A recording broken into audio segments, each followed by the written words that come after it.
उद्या 4 ऑगस्ट 2025 श्रावणातील दुसरा श्रावणी सोमवार। उद्याची दुसरी शिवामूठ आहे तीळ। तीळ हे पांढरे घ्यायचे आहेत। काळे तीळ हे होम हवनामध्ये आणि पितरांच्या सेवेसाठी वापरले जातात, त्यामुळे पांढरे स्वच्छ कीड न लागलेले तीळ घ्यायचे आहेत। शिवामूठ शिवलिंगावर अर्पण करताना ती कधीही कोरडी अर्पण करू नये। शिवामुठीचं धान्य एखाद्या प्लेटमध्ये काढून घ्यायचं, त्याच्यामध्ये थोडंसं पाणी टाकायचं, ते हलकसं ओलसर करून घ्यायचं धान्य। मुठभर धान्य उजव्या हातामध्ये घ्यायचं, नाही तर बरेच जण काय करतात अगदी थोडंसं घेतात, असं नाही करायचं। शिवामूठ म्हणजे मुठभर धान्य। 3 वेळा मुठमुठ तीळ घ्यायचे आहेत पांढरे आणि ते 3 वेळा शिवलिंगावरती अर्पण करायचे आहेत। शिवलिंगावरती अर्पण करताना शिवामुठीचा 3 वेळा मंत्र सुद्धा म्हणायचा आहे। आणि दुसऱ्या दिवशी हे अर्पण केलेलं धान्य तुम्ही पक्ष्यांना खायला घालू शकता किंवा तुमच्या घराच्या आजूबाजूला एखादं मोठं झाड असेल तर त्या झाडाखाली ठेवू शकता, जेणेकरून त्या झाडावरचे पक्षी, आजूबाजूला जे प्राणी येतात ते आणि मुंग्या मुंगळे हे सुद्धा ते जे धान्य आहे, जे अन्न आहे ते खाऊन घेतील आणि अन्नदानाचं पुण्य जे आहे ते मुक्या प्राण्यांना खाऊ घातलेलं आपल्याला मिळेल। किंवा तुम्ही वाहत्या पाण्यामध्ये टाकू शकता, जेणेकरून पाण्यातील जे जीव आहेत ते हे धान्य खाऊन घेतील। पण वाहत्या पाण्यामध्ये फुलं, निर्माल्य कधीच टाकायचं नाही। जे काही धान्य असेल ते तुम्ही टाकू शकता, कारण ते पाण्यातील जीव खाऊ शकतात। आणि जे काही आपण शिवलिंगावरती अर्पण केलेली पांढरी फुलं आहेत, बेलपत्र आहे, धोत्र्याचं फूल, फळ जे काही आहे ते निर्माल्यामध्ये टाकायचं आहे। आजकाल सणावाराच्या दिवसामध्ये बघा नदी काठी मोठे मोठे कलश ठेवले जातात निर्माल्य टाकण्यासाठी, तुम्ही त्यामध्ये टाकू शकता। किंवा तुमच्या आजूबाजूला कुठे मोकळी जागा असेल तर तिथे जमिनीमध्ये खड्डा करून त्यामध्ये दाबून देऊ शकता, किंवा तुमचं स्वतःचं शेत असेल, रान असेल तर त्या रानामध्ये दाबून देऊ शकता। पण उकिरड्यावर, डस्टबिन मध्ये किंवा रस्त्याला कुठेही जे निर्माल्य आहे ते टाकून द्यायचं नाहीये। आपण प्रत्येक जण पैशासाठी कष्ट करत असतो, उद्योगधंदा, व्यवसाय जे काही असू द्या, आपण प्रत्येक जण वेगवेगळं काम करतो, पण कशासाठी करतो? पैशासाठी करतो। पण बऱ्याच वेळेला आपण जे कष्ट करतोय, मेहनत करतोय, त्याचं योग्य ते फळ आपल्याला मिळत नाही, आपल्या कष्टाचा योग्य तो मोबदला आपल्याला मिळत नाही। किंवा बऱ्याच वेळेला आपल्याकडे पैसा येतो, पण तो आपल्या जवळ, आपल्या खिशात येण्याच्या अगोदरच तो कुठे कुठे खर्च करायचा आहे याची लिस्ट आपल्याकडे तयार असते। म्हणजे आपण जी कमाई करतो त्याला बरकत नसते। मग आपल्या घरामध्ये धनधान्याला बरकत यावी, आपल्या कष्टाचा योग्य तो मोबदला आपल्याला मिळावा, माता लक्ष्मीची आपल्यावर कृपा व्हावी, यासाठी श्रावणातल्या कोणत्याही सोमवारपासून तुम्ही प्रत्येक सोमवारी हा उपाय करू शकता, किंवा संपूर्ण श्रावण महिना दररोज तुम्ही हा उपाय केला तरी सुद्धा चालेल। हा उपाय संध्याकाळी प्रदोष काळामध्ये केला तर अतिशय उत्तम आहे। श्रद्धेने, विश्वासाने करा, याचे रिझल्ट तुम्हाला खूप छान बघायला मिळतील आणि तुमच्या पैशाच्या ज्या समस्या आहेत त्या हळूहळू कमी होत आहेत। तुमचा उद्योगधंदा, व्यवसाय असेल तर तो चांगला चालत आहे, नोकरीमध्ये तुमची प्रगती होत आहे, असे बरेच अनुभव तुम्हाला बघायला मिळतील। घरातील एका महिलेने जरी हा उपाय केला ना तरी आपल्या पतीला, सुनेला, मुलाला याचा फायदा होताना तुम्हाला बघायला मिळेल। जसं की तुमचे मुलं जॉब शोधत असतील तर त्यांच्या अपेक्षेपेक्षा चांगला जॉब त्यांना मिळेल।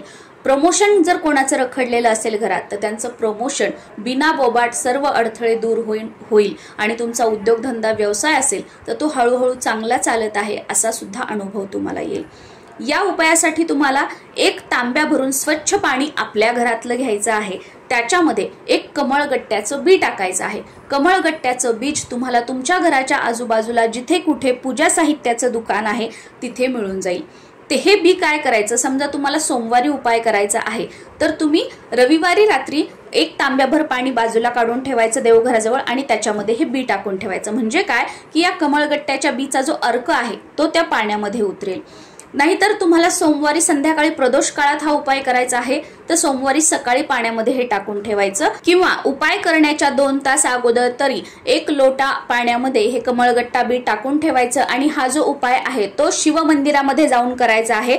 हा उपाय घरी करायचा नाहीये, शिव मंदिरामध्ये जायचं आणि हे 1 कमळगट्टा बी टाकलेलं लोटाभर पाणी शिवलिंगावरती अर्पण करायचं आणि भगवान शिवाला प्रार्थना करायची की माझी आर्थिक परिस्थिती उत्तम होऊ दे, आमच्यावर जे काही कर्ज असेल ते दूर होऊ दे, उद्योगधंदा, व्यवसाय असेल तर तो चांगला चालू दे।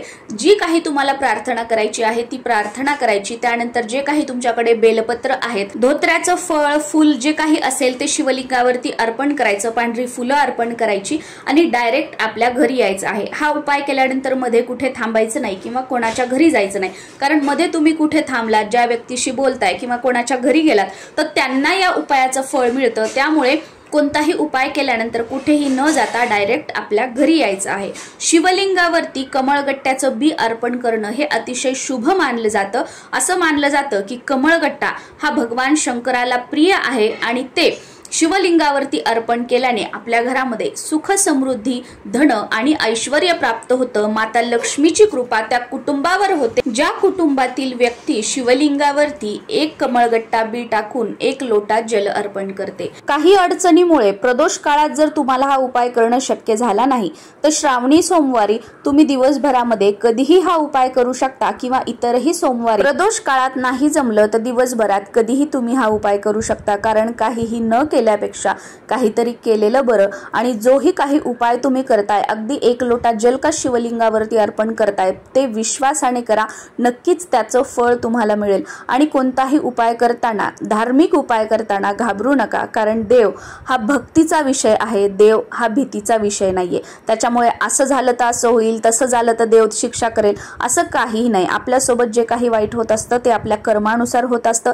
आपले कर्म भोग बनून आयुष्यामध्ये आपल्या भविष्य काळात आपल्या समोर येत असतात आणि ते भोग भोगूनच आपल्याला आपलं पूर्ण आयुष्य जे असतं ते जगायचं असतं। त्यामुळे आपण जेही काही हे धार्मिक उपाय करतो, सेवा करतो, त्यामुळे भोग भोगण्यासाठी जी सहनशीलता लागते, सहनशक्ती लागते, तर ते आपल्याला या सेवेमुळे, उपायामुळे, पारायणामुळे मिळत असतं। त्यामुळे या गोष्टी कधीही घाबरताना करू नका किंवा घाबरून करू नका। आणि यातून मला काहीतरी मिळणारच आहे किंवा मिळालंच पाहिजे असं नाही, श्रद्धेने तुम्ही करा, नक्कीच त्याचा रिझल्ट तुम्हाला बघायला मिळेल।